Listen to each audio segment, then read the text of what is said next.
Yes, sir. Good morning, good evening, good afternoon. Welcome back to High Top Sports Game Day, the first of its kind. Week 1 playoffs. We had a game last night, which we'll talk about. We'll go over a little bit. Notre Dame and Indiana. Notre Dame did what we thought they would do. I kind of told you earlier in the week. I think I got Notre Dame in the championship game. I feel not as confident about it as I did at one time. But today, a great slate. SMU, Penn State, Texas, Clemson, and then, of course, the one that I think is probably going to be the most exciting one, the closest one that has the most sex appeal to it right now is Tennessee, Ohio State. I think that was the one that people really – I don't think anybody has a true kind of put their finger on it. But I think we all think Penn State should win it. Texas should win it. The Tennessee, Ohio State one, that one's up in the air at the moment, I believe. We're going to talk all about it. We'll get old Cowboys Ty's thoughts and opinions on the Gator game as well. So be sure to smash the like button, subscribe, sit back, get warm. It's a little frosty out there on this beautiful Saturday morning. Cowboy Ty, what's up, baby? I don't know if I'm going to complete it that far, but I might go throw it over the mountain like Uncle Rico. Oh, I'm doing great, man. Uncle Rico. I'm ready for the second day. I'm ready for the second day, man. I'm excited. It should be fun. Again, not the sexiest kickoff. If you fell asleep and went to bed and saw the score, you're like, what happened? Bunch of shenanigans at the end of the game. Indiana kind of did this against Ohio State to not make it seem as bad. It's like, why not play like the whole game? I don't know. It's easy to play when you got nothing to lose, and I feel like that's what Indiana does. It's like, hey, let's go out there and sling it. They play. They kind of try to play like protection ball.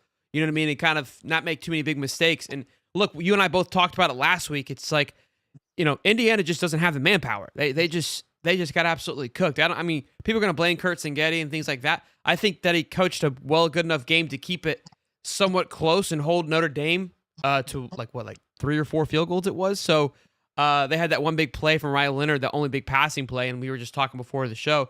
Look, before going into this game, you get into that weird thought when you 2 weeks or a bye week, you kind of start forgetting about the games, and then you start thinking, okay, Notre Dame can do it. And I still think Notre Dame's going to give Georgia some fits.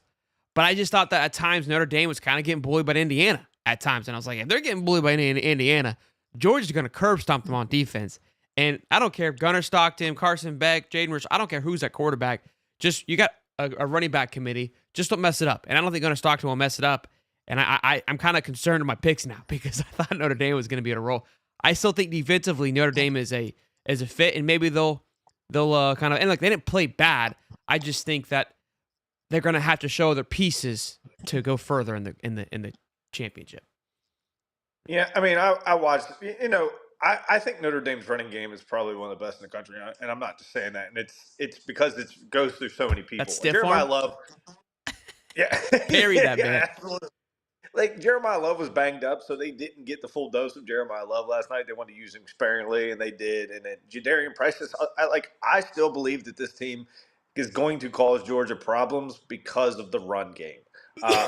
But the problem is if they got to find some kind of passing attack down the field with Riley Leonard, because he just in the pocket he have happy feet. He always looks like he wants to pull the ball down and run, and that's Kirby will eat that up. Now, saying that, they have always struggled against mobile quarterbacks. So that's the downfall for Georgia on the other side. So it's going to be interesting. I'm excited about the matchup. The line actually opened. It was Notre Dame -1.5. However, the line has now moved to Notre Dame +1. So people are jumping on the Georgia train. And I'm not totally sold on the Georgia train because if you go look, they got bodied by Tech.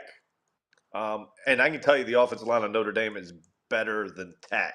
Sure. But as the game went last night, I just don't. I think Notre Dame was kind of going through the motions, knew that they were a better ball club.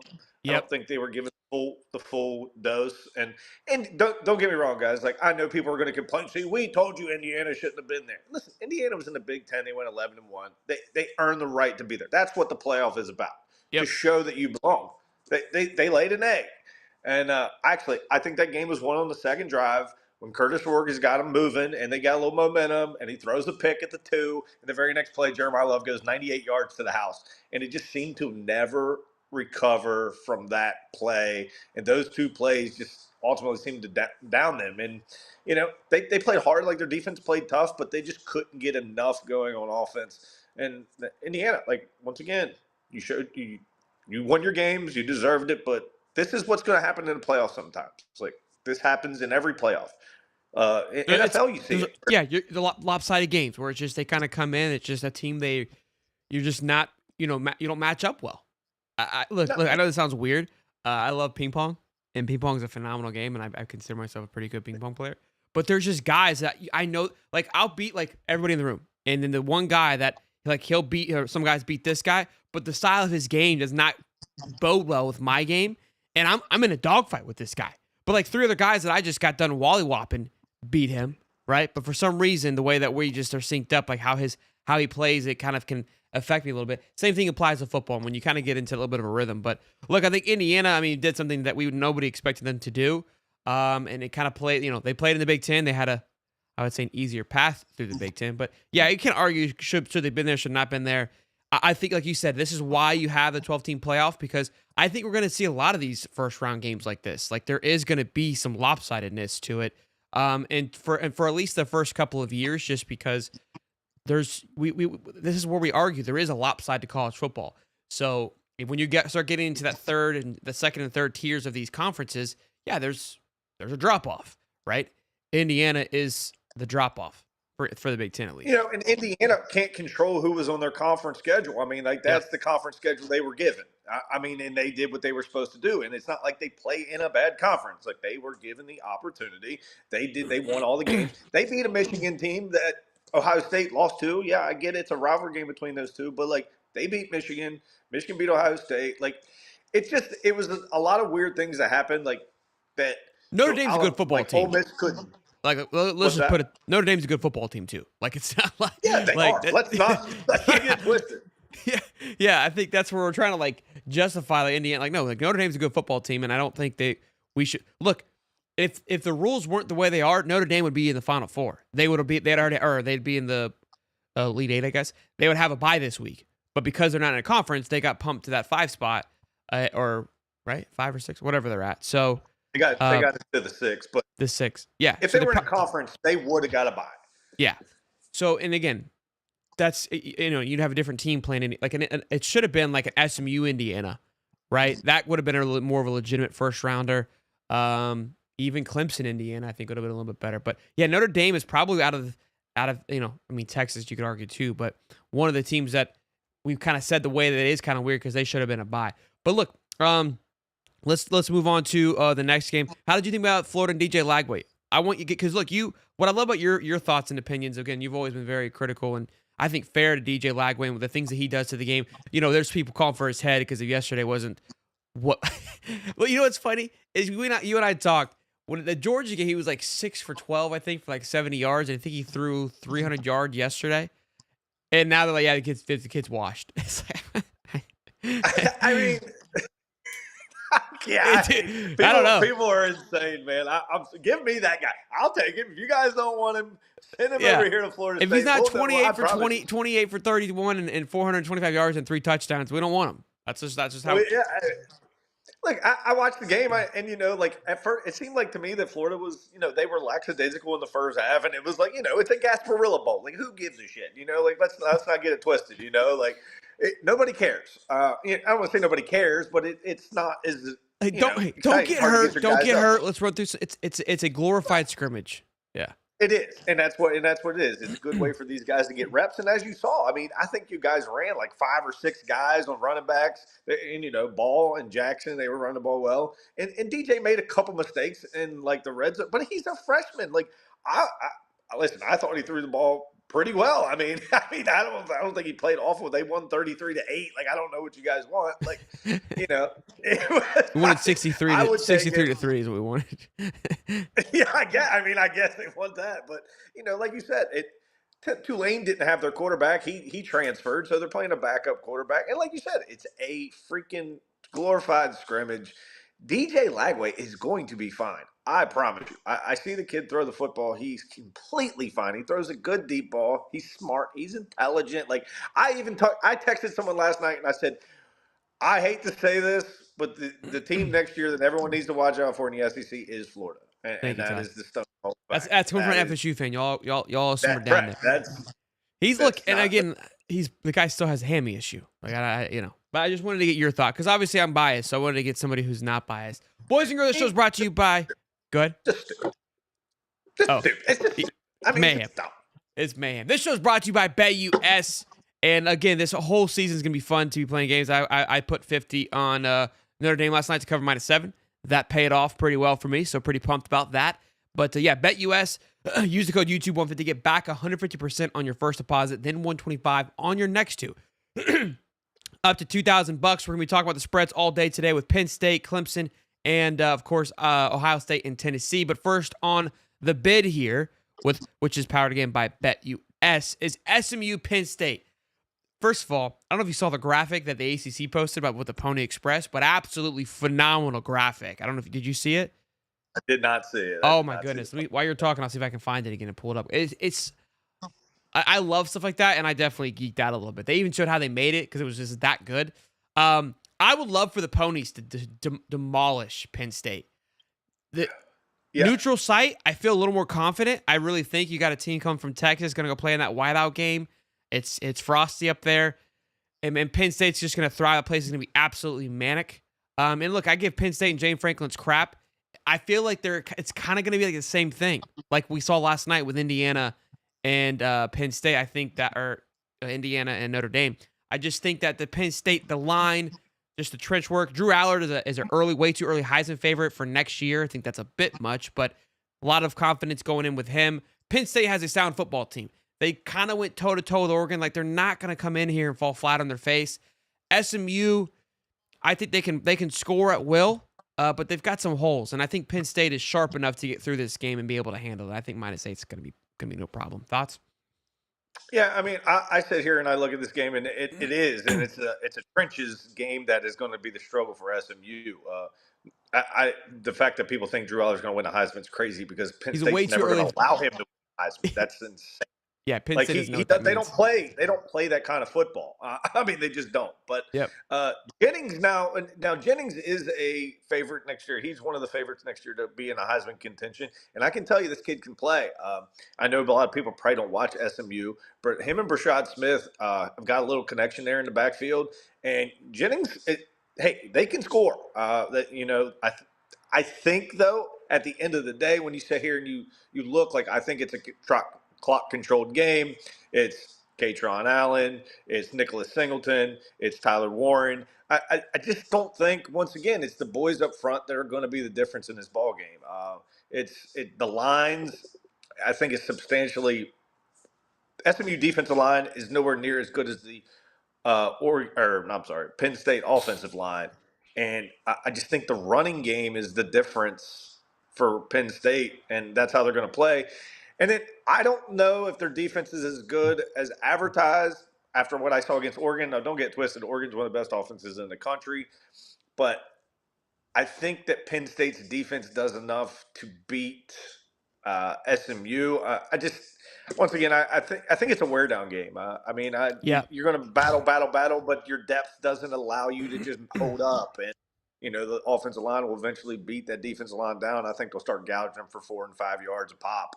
And I think it's a great first-round game, honestly, where it's like there's a possibility, like SMU, I think, has the tools to get it done. The ball's got to bounce the right way. But the home team, the favorite team, should handle this pretty handily. I think you're spot on. I think it'll be kind of a wear and tear game because I think the Ponies have the ability to kind of pop off and score quickly, which will keep the score close. But I don't know. I would love for them to take down Penn State and James Franklin. And like every time I feel like I doubt them, and they somehow figure out a way to get it done. Look, there are 2 losses this year against other 2 teams that are in the playoffs. One that was undefeated, and the other one being Ohio State, who again only lost 2 or has 2 losses. One to the undefeated team, and then again the Michigan team. But I don't know. SMU just has showed points of weakness, more so in my opinion than Penn State has. The Clemson game, I really thought they should have been able to dominate that game. And that was, you could argue their first true test outside that BYU game, which they did lose to, and they weren't able to get it done. So I think, I think you're spot on. I think Penn State kind of wear and tears them. Yeah, but this is the graphic, though. Absolutely incredible. So yeah, I do love that. That is a pretty cool graphic. But, and like I sit here and I look, and I think one of these teams is going to get upset. I think either Texas somehow finds a way to lose, or I think Penn State finds a way to lose.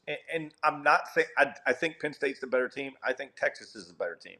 But what seems to happen when you're an underdog, you need a couple bounces to go your way. You need some turnovers to happen, and if that happens and you get a little momentum, you start to believe. And like, let's face it, any underdog is going to need a little bit of luck to win a football game. Either the other team can't play their best, or they force a couple turnovers that they usually don't make, and that's what that's what makes football football. I mean, if Penn State plays their best and SMU plays their best, yes, Penn State wins. There's no doubt about it. There's no getting around it.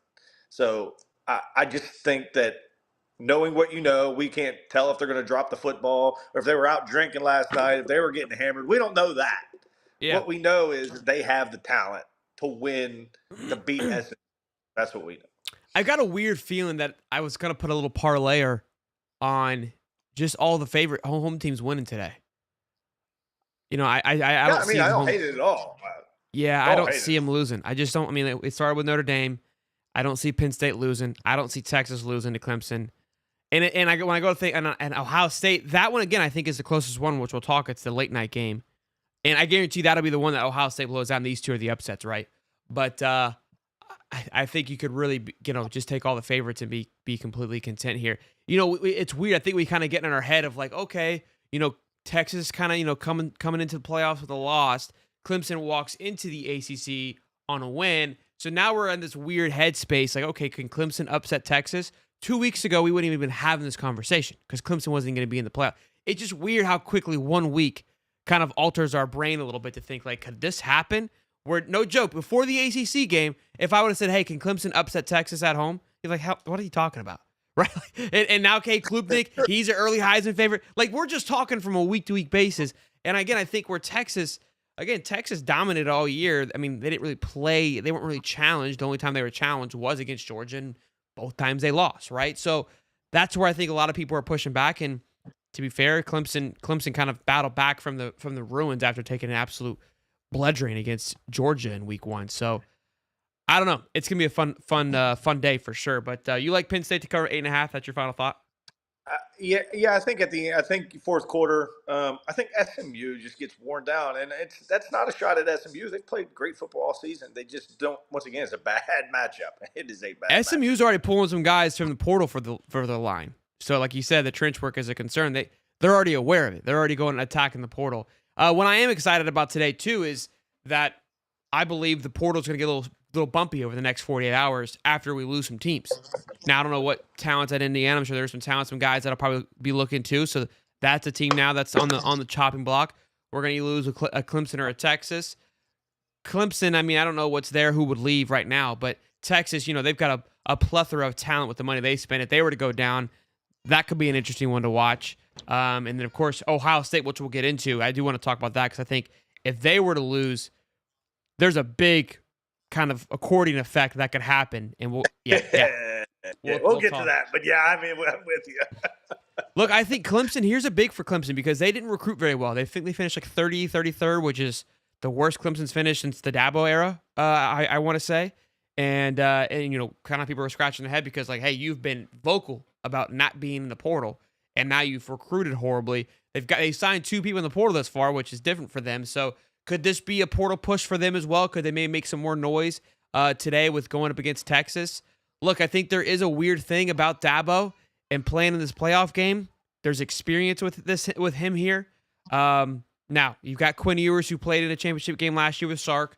So you've got a really good battle here. I think this battle kind of, in my opinion, now that I'm talking about it, because of the coaching, because of the presence that both teams have had in the last at least 5 years, kind of carries, a little more sexiness. Again, Penn State, SMU, both teams kind of they're putting their first time into the water here. Tennessee playing in a playoff game against Ohio State, right? They're kind of on the up and up with that. But this game is a battle of 2 big brands here. And again, it's going to be kind of a Quinn Ewers life-saving job too. Will Quinn Ewers stay at Texas? And again, I think this game is going to be huge for him because if they lose this game, I think he's 100% gone because if they lose, it means he played poorly and he didn't play good enough to up his draft stock, right? So there's a lot riding here. And that's where I think Texas really pulls it away. I think they know they have the talent. They're better at every position, I believe. And there's no reason why they shouldn't be able to manhandle Clemson today. Yeah, I mean, I'm not really ready to say there's no reason they can't make Clemson because they did not run the ball well against Georgia. I understand that Georgia's front's pretty good, but let's face it, like Georgia has been suspect to get smoked up front this year, and Texas had 31 yards on 28 carries last the SEC championship. Uh, the Another thing is Texas had 250 yards to 50 in the first half against Georgia last Two week, weeks and ago. it was Yeah. 2 weeks ago, 6-3. You cannot let teams hang around, and when you let teams hang around, you see what happens. You lose. And I promise you, if you let Clemson hang around because they've discovered some new talent out there, Wesco Jr., you'll know his name because he is their new guy. He is their receiver. He is their guy that makes them go. And Klubnik, they have a great connection. They found it. The freshman is absolutely doing it. Ultimately, though, what I hate for Clemson is their front. Their defensive front has not been able to stop the run. Now, Texas has to run the ball to win this football game because I can tell you, Quinn Ewers is not it. I liked him at the beginning of the year, but as I watch him, he just seems to just make mistakes, or he presses in the pocket when he doesn't have to, or he retreats instead of stepping up into the pocket and playing football. He threw for 358 against Georgia. Don't get me wrong, but the way the game flow was allowed him to throw for 358. But the eye test doesn't do it for me. Now Klubnik, I can tell you, he's improved. What I feel like almost every single week. He's efficient. He runs the ball very well. But the thing that Clemson has to do if they're going to try to upset Texas, they have to win the turnover battle, and they've got to get Phil Maffa running. Because if they do not get Phil Maffa moving forward, they just are not going to be able to do enough to win. I think this game's a lot closer than people think, and it's not because I think Clemson's that good. It's just I don't think the Texas offense it's kind of like stalemated to me. Like they like over the last couple of weeks they just haven't looked like Texas. It's almost like they're going through the motions, they're getting it done, but it's not pretty. Quinn's looked very Carson Beck-esque in the sense that Yeah. there's just like lack of life back there. You know what I mean? Like he just and Cade is finding a rhythm, a little bit of a swagger. So we could see a battle of the quarterbacks of who kind of lifts their team up to that next level. I would love for Texas to bury Clemson just because the ACC SEC drama. And I would love for the second best SEC team to beat the best ACC team single handedly. And of course, Hook'ems. So I would be again. I think Texas should handle them, but I don't. I'm not sleeping on Clemson either. I'm not disrespecting them. I just think Texas has the talent and the capabilities to get it done. And look, how short is Quinn's leash going to be today? Too is going to be an interesting one. The murmurs, the talks are already happening that Quinn could be again headed back to Ohio State, or I don't think the NFL is in the picture anymore. I think unless he comes out here and just plays lights out, that kid's a third, fourth round draft pick at best, who would have been a first rounder if he would have went last year, so or at least a second rounder with less time. So he knows that. I think the pressure is there, and I wouldn't be surprised if there's been talks already with agents of like, hey, we got to find us a home because we're not staying here next year. It's not going to happen. Yeah, I mean, it's crazy that this NFL draft class I thought was going to be pretty good quarterback wise has turned in basically a 2-horse race. I mean, it's Yeah, Cam Ward, Shedeur Sanders. I talked about it on Thursday. It's been kind of a disappointing downfall. Yeah, it's been a downfall. I mean, we talked about 4 or 5 guys going in the first round, and now we have 2, and then you probably don't see another quarterback taken on the board until 4th round, possibly. And now Beck, Nussmeier, and Quinn. I mean, Nussmeier's not going, and Quinn and Beck may not even go. And that's another thing I was about to get to is you're seeing these guys stay in school also because they're going to make more money than they would if they came out and got drafted in the 4th round. So they're going to get nil money, which is going to be more than what they would if they go in the 4th round and get drafted. So actually, I think that helps guys like this because they're not ready to come out. Yeah. So I do think it helps them stay in school, and I think it helps them maybe develop a little bit more before they come out. But you're seeing it. Nussmeier staying. I thought was the best one. I mean, but once again, you get paid here and you can improve your draft stock next year and you get more money. You get money and then you get more money. Once again, this draft class is not very good, but it's crazy the downfall of it, of what it was. And Milroe, I don't think Jalen Milroe is a very good NFL prospect. I know people No. love him. To me, he's a worse version of Anthony Richardson. Um, he's very athletic. He's big, but he just doesn't. It's like one read and I'm done. Like it's one read, pull it down and run, and that's just not going to cut it in the league. And he's staying too because he knows that he's not going to get paid more than he would. Oh, he from is? Hill. I thought he couldn't stay. I thought he was done. Oh no! He made an announcement said he was returning. As far as I'm concerned, now let me look that up, but I'm I almost think that was positive I fake saw too. that. Okay. That could be wrong. Yeah, he's done. He's out of time. I saw it pop up. I did too, but it was fake. Yeah, I saw it too. The only reason I know this because I did the same thing. I thought he was coming back too. There's so many fake things out there now. It's tough. But I literally talked on Thursday that the quarterback development in the NFL has been atrocious. And it's because kids are jumping, moving too quickly. So it's funny that we kind of found ourselves here again doing the same thing. Guys, there's 2 super chats. I'm going to read them in just a moment, but I'm going to wait because they're about the Ohio State game, which I love because they're great questions. And we're definitely going to talk about them. So I wanted to wait before we get into that game. So I'm not ignoring you. I see it. We're going to get it right into it. But be sure to smash the like button, boys and girls. Good morning. Happy to have you here on High Top Game Day. We're talking all things college football playoffs with our boy Cowboy Ty. And, of course, this show is brought to you by Tecovas. We've been talking about we got to get Cowboy Ty a nice pair of Tecovas, boys. That's for damn sure. We got to get him suited up. We've been talking about Tecovas all week long. So be sure to check out tecovas.com/high top. Sign up for texts and emails to get 10% off. Handcrafted, genuine leather, a fantastic pair of boots. They got work boots, dress boots, whatever you need, whatever range you are looking for, they've got you covered. And I keep telling you, the best thing about Tecovas, I believe, is the in-store experience. It's one of a kind. It is literally I make a point when the wife and I, we go out, we go there just because it literally is an experience. Going into a store, I never thought that I would say that, but it is. You go in there, you get punched in the mouth with just the most fantastic smelling leather. They'll hand you drinks. It's like a little bar. You'll hang out. You can customize whatever you want. The customer service is through the roof. Absolutely phenomenal. Love that we're able to partner with this company, not only because of those great qualities there, but I love me a nice pair of cowboy boots. So, and I've always seen this brand, and for the fact that we were able to work with them is exciting, and hopefully we can put a nice pair of boots on all of you as well. Tecovas.com/high top. Sign up for text and emails to get 10% off. That's TECOVAS.com/high top. Tecovas. Point your toes west. All right, here we go. Tennessee at Ohio State. The Ohio State boys have been proclaiming cold, that Tennessee can't handle it. I need your thoughts on this one too, Ty, because I was talking with the SEC boys and the Gator boys, and we hate Tennessee. Like, we can't cheer for Tennessee, but I hate Ohio State. I can't stand those twats. And I also know, and we'll read the first super chat here. I think we'll read both of them because they lead into this. It says $5 from Joshua. Do you guys think there's any chance Ryan Day gets fired if Ohio State loses tonight? Seems like he can never win the big games. And then Gator Tim also says $5. Maybe blasphemy, but I may sing Rocky Top when Tennessee hands Ryan Day the L and Ryan Day gets fired post-game. So, yeah, that's where I'm at with it, because I also think going back to the portal, what I would love, I want to have Ohio State be Pilgrimage. They've got $20 million worth of talent. I mean, they signed anybody and everybody last year. Now, they've always done a great job of retaining that talent, but this will be the first time in the nil era.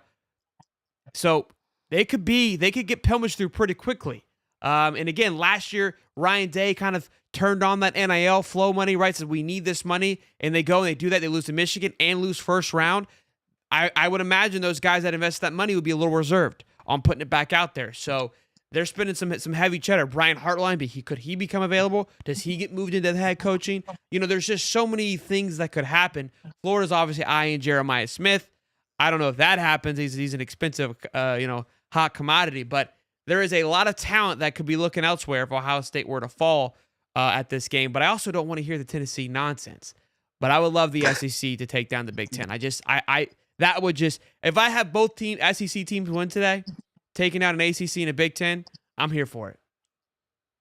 Yeah, I don't think this is a question. I think this is a stone cold fact that he is 100% coaching for his job today. He has to be, right? Done. He hasn't beaten Michigan in the last 4 years. They have the best talent every single year, and they never win. I mean, Yeah. they just never win. And I've actually talked to a couple Ohio State fans over the last couple of days, and they said they're rooting against Ohio State because they are done with Ryan Day. I mean, he said, I have never rooted against Ohio State, but I'm rooting against Ryan Day. But what they don't understand and what people are going to have to understand is when you make this move, your team goes through a huge transition. By that I mean you lose a bunch of guys to the portal now. It's not like they just stay and then they don't go. Like now when you transition, this is like the NFL. Like guys go with them. If they don't fit your system, the next guy they go with them, or they go somewhere else. So you are putting yourself in danger to try to rebuild and try. I don't want to say rebuild because this is college, but like you're subjecting yourself almost like Alabama did when Saban quit because you're implementing a new offense and you're getting more of your guys in situations like you're recruiting other guys that maybe it doesn't fit that don't fit or fits Ryan Day but don't fit you. So it's a big jump if they decide to do it, but I do think that Ohio State fans are sick of not winning the big one, and I can tell you, I know they're sick of not beating Michigan. Oh, So that hurts more than these damn playoff games. Bro, Tennessee's damn near bought the whole stadium out. I don't think Ohio State fans even care. They're just so frustrated after losing to Michigan, and missing a Big Ten championship game because of it again as well. They're not happy about it. And again, you cannot lose this game. And you're 100% right. I mean, if he gets fired after this game, Ohio State, and I've always said this, Ohio State's always recruited itself, and it's always kind of been just this rotating wheel. Like you can kind of plug anybody in, and it can be sustained. With NIL, it changes everything. You don't have that same type of sustainability. I wouldn't be surprised if Oregon comes in and plucks a few from Ohio State, if they're able to. And again, I keep talking about, with NIL money, there's like 5 schools that are just in a tier of their own. It's Texas, it's Oregon, Texas A&M. I think Ohio State's up there, but I also think that they'll pull it out if they don't feel comfortable in it. Alabama can get after it, I think, but I don't know if they're. I mean, it's hard for me to tell. They've got money too, but there's only a good handful of schools that are willing to just spend an egregious amount of money because an egregious amount of money to them is not an egregious amount. Yeah, no, I agree. And I'm going to tell you, if you guys get Jeremiah Smith, holy smokes, I can tell you do not. I don't want to play against Lagway and Jeremiah Smith. I can tell you. I don't think anybody wants that smoke. But then again, if you guys want to bench DJ and you want to get rid of him, we'll send him over here. Yeah, we'll take good use of him. Yeah. Yeah, Ole Miss is spending their money in the portal. They're not spending it in recruiting. There's schools that are spending it everywhere. I don't know, man. 7 points. I feel like this could be probably closer to a 3 to 4 point spread. But I get it. Yeah. Who do you like? I mean, honestly, I like Tennessee. I can't believe they get 7.5 in this spot. Like, I don't feel like Ohio State has ever done enough to be able to be this big of a favorite over Tennessee, in my opinion. Nico's got to play good. I mean, let's just face that. Nico has to make a few plays with his arm. A lot of it is Dylan Sampson.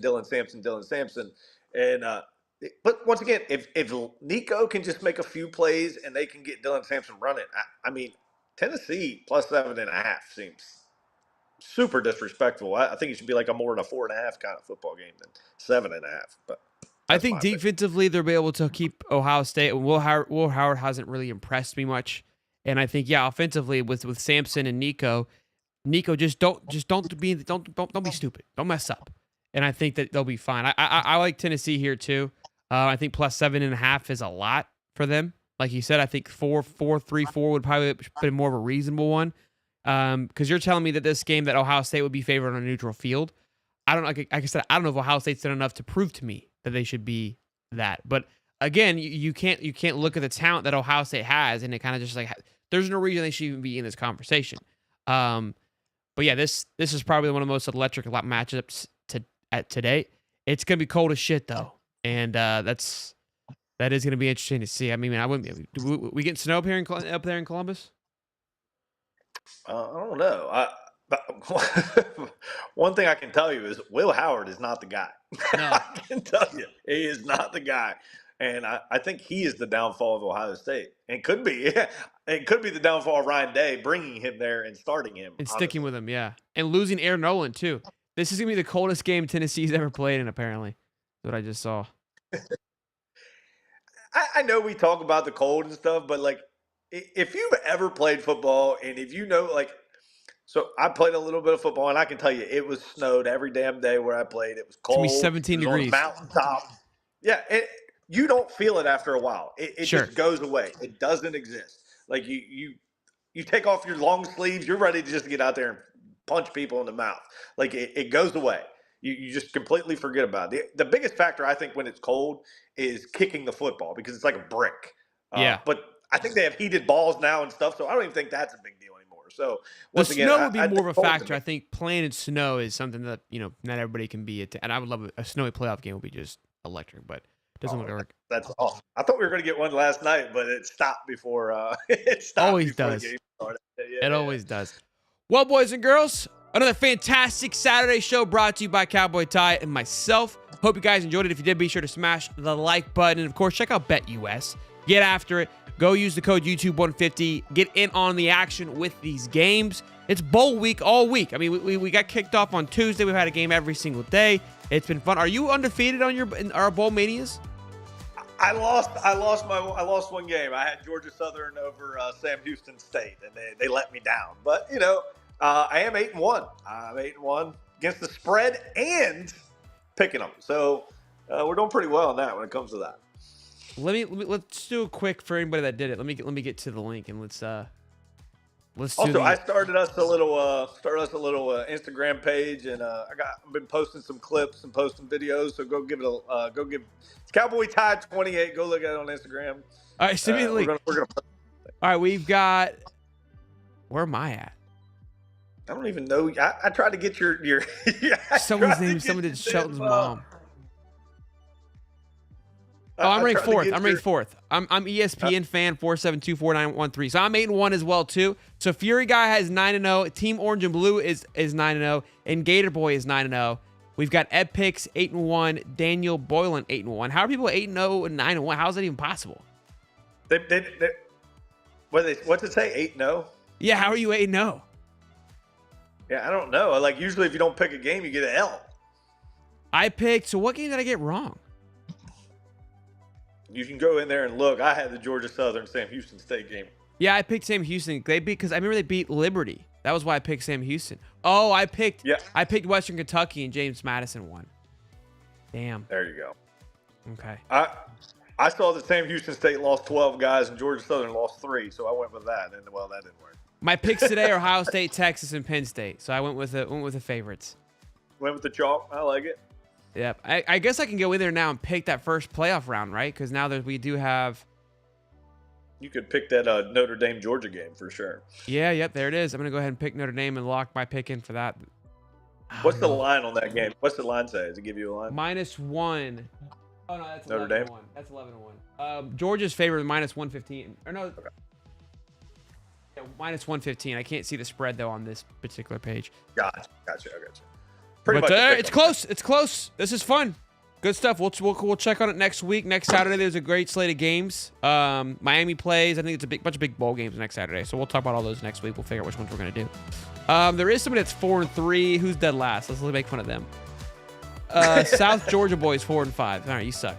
All right, boys. Y'all be good. Smash the like button. Subscribe again. Check out BetUS. We love y'all. Have a great Saturday. Peace and love, baby. Dude.